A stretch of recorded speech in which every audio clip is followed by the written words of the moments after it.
Mike Tyson, Stephen A., I don't know if the kids today understand, was unbeatable. He was the best pound-for-pound fighter in the world. He was going to reign for 10 or 20 years. No one could touch him. Stephen A., they had to have the Buster Douglas fight in Japan. Not because people weren't interested in Mike Tyson. He was there with Michael Jordan as the most compelling athlete in the world.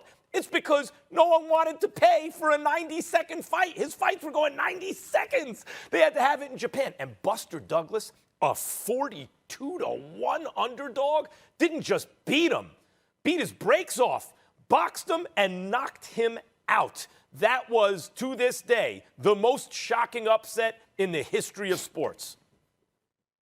I tell you this, I feel so. I think his wife was there when he knocked out Trevor Berbick. I think Trevor Berbick's wife was there. That was really, really bad to see him getting up and keep falling back down and getting up and falling back down across the ring. Berbick, it was funny yet very, very scary all at the same time. I would definitely say that's the greatest upset. And, you know, me being a boxing fan, not a boxing aficionado such as yourself, but a boxing fan, I think about Iran Barkley knocking out Tommy the Hitman Hearns. That was a shocker. I think about Andy Ruiz beating Anthony Joshua. That was a shocker. I think about Oliver McCall knocking out Lennox Lewis. I think about Hasim Rahman knocking out Lennox Lewis. Ali beating Foreman was an up. I mean, look, Foreman was Tyson before Tyson in '74. I mean, look, I think about that. Listing was Foreman before Foreman. I mean, my God, Foreman was a monster. But I will say this. To be a 42-1 underdog definitely is a shocker. From a numbers perspective, Max, I get that.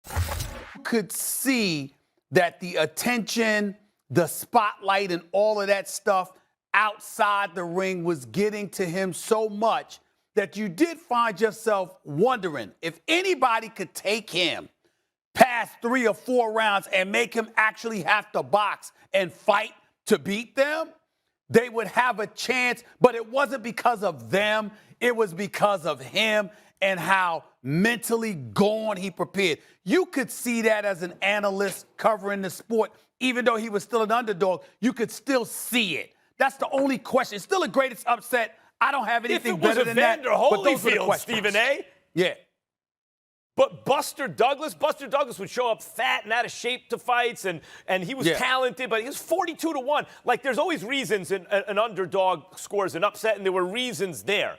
Buster was great on that night. Tyson was distracted and everything. But I can't think of, like, the miracle on ice even in hockey. A goalie can stand on his head. Something could happen. But in boxing, when it's just 2 dudes and you really know what level they're fighting on, there's no other variables. To have a 42-1 underdog thoroughly beat the champ, I've never seen in any sport anything quite like it. Yeah, going to Tokyo, Buster Douglas' mother died. He was in a different place.